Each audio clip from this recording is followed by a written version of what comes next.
আসসালামু আলাইকুম সম্মানিত ভিউয়ার্স যারা আমাদেরকে দেখছেন। আজকে আমরা এসেছি আমাদের এই পাশেরই গ্রাম চরবংশী গরম বাজার জামে মসজিদ। এখানে একটি ঐতিহ্যবাহী মসজিদ আছে যেখানে আমরা আজকে এসেছি নামাজ পড়ার জন্য। এসে আমরা কিছু আমাদের এই মসজিদের ইমাম সাহেব এবং মুয়াজ্জিন সাহেবদের বেতনের ব্যাপারে যেটা একটি অন্যরকম একটি কার্যক্রম শুনেছি এই এই জায়গার মুয়াজ্জিনের কাছ থেকে। আমাদের সাথে পাশে আমাদের এই এলাকার একজন ভাই আমাদের সাথে আছেন, তার কাছ থেকে আমরা জানবো আজকে এই মসজিদের ইমাম সাহেবের দায়িত্ব এবং তার বেতন সম্পর্কে।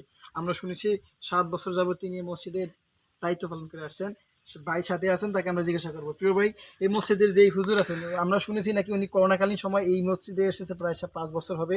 এবং মুয়াজ্জিনের কাছ থেকে আপনি কিছু শুনেছেন, তো এখন আমাদেরকে বলবেন যে এই মসজিদের সম্পর্কে বলবেন, হুজুরের বেতন সম্পর্কে, যেটা আমরা অন্য মসজিদ থেকে শুনি না। যেটা আমরা শুনি যে প্রতি মাসে হুজুরদেরকে বেতন দেওয়া হয়, কিন্তু এই মসজিদে নাকি অন্যরকম। আসলে এই সম্পর্কে আমাদেরকে কিছু ইনফর্ম করলে ভালো হতো। হ্যাঁ ভাই, যেটা শুনেছেন সেটা সত্যি শুনেছেন। আমাদের এই মসজিদের হুজুর দূর শরীয়তপুর থেকে করোনাকালীন সময়ে এখানে এসে তিনি দায়িত্ব পালন করতেছেন, মুসল্লিদের খেদমত করতেছেন। হ্যাঁ, আমরা একটা অদ্ভুত জিনিস আপনাদেরকে আজকে শোনাবো। সেটা হলো, বিভিন্ন মসজিদে দেখা যায় তার বেতনটা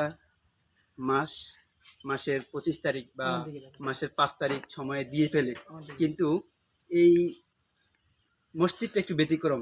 সেখানে দেখা যায় যে হুজুরের বেতনটা বছরে দেওয়া হয়।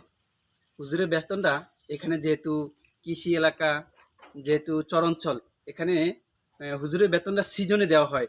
যেরকম সোয়াবিন আসলে হুজুরের বেতনটা দেওয়া হয়, যেরকম ধান আসলে কিভাবে হুজুর যখন সোয়াবিনের সিজন আছে তখন হুজুর এলাকার বাড়ি বাড়ি থেকে সোয়াবিন উত্তোলন করেন।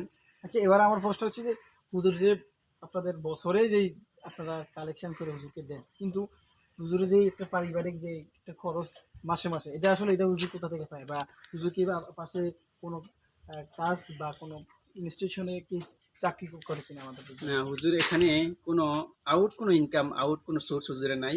হুজুরের যেই সোয়াবিন এবং দানকুলু বিক্রি করে যেই এককালীন একটা টাকা পায়, এককালীন একটা অ্যামাউন্ট তার হাতে থাকে, এটাতেই তিনি একটা বছর পরিচালনা করেন, একটা বছর তার ফ্যামিলি, তার পরিবার তিনি পরিচালিত করেন। এটাই হুজুর। হুজুর আমাদের এখানে আছেন অনেক বছর ধরে, আমাদের সাথে তিনি নিষ্ঠার সাথে দায়িত্ব পালন আমরা করতেছেন। আমার একজন চাচার সাথে কথা বলবো, একটু এদিকে যদি দেখেন। চাচা, আপনি এটা প্রশ্ন করছি, হুজুর আসলে এই জায়গায় কত বছর ধরে আপনাদের দায়িত্ব পালন করছে? আর শুনেছি আপনি এই মসজিদের মুয়াজ্জিন, যদি আমাদের দর্শকদের উদ্দেশ্যে কিছু বলেন। এখানে আমি যখন আমার বাড়ি এখানে, তো আমি এখানে আদান টাদান দিই বা শর্টকাট করে ইয়ে করি, বা এনে আদান টাদান দিই। আগের মধ্যম ছিল, যে মধ্যম গেছে বুড়ো অবস্থা হয়ে, তখন আমি এটার ভিতরে দায়িত্বে আমি আছি আর কি। এই আর কত বছর ধরে আপনি দায়িত্ব পালন করছেন? আমি এটার ভিতরে দায়িত্ব পালন করি এখানে নিচে না, ধরেন 8-10 বছর। 8-10 বছর? আরো বেশি হয়েছে, নিচে 15 বছরের নিচে। আর আপনাদের যে হুজুর আছে, উনি কত বছর ধরে পালন করছেন? এর থাকতে আছে, এর পরে গিয়েও যেন আরো 4-5 হুজুর বিদায় হয়েছে। আচ্ছা, আপনাদের সাথে যে হুজুরের ওঠা বসা আচার আচরণ কেমন? আছে, ভালোই আছে। ভালো আছে। হুজুরের বাড়ি শুনছি আমরা কোথায়? সে অদূর শরীয়তপুর। আপনাদের এই অজপাড়া গ্রামে হুজুর দায়িত্ব পালন করছে। আচ্ছা আচ্ছা, ঠিক আছে, আপনাকে ধন্যবাদ আমার সাথে আমাদেরকে এই তথ্যগুলো দেওয়ার জন্য। জি, যারা আমাদেরকে দেখছেন এতক্ষণ ধরে, সবার উদ্দেশ্যে আমাদের একটি বার্তা থাকবে, সেটা হচ্ছে যে আপনাদের যে মসজিদ আছে, মসজিদের হুজুরদের সাথে ভালো ব্যবহার রাখবেন, হুজুরের সার্বিক খোঁজ খবর রাখবেন, এবং হুজুরের যে বেতন সেটা মাসের আগেই ইনশাল্লাহ পরিশোধ করার চেষ্টা করবেন। হ্যাঁ, আর যারা ঠিক আছে, তাহলে সবাইকে রমজান মুবারক। আসসালামু আলাইকুম।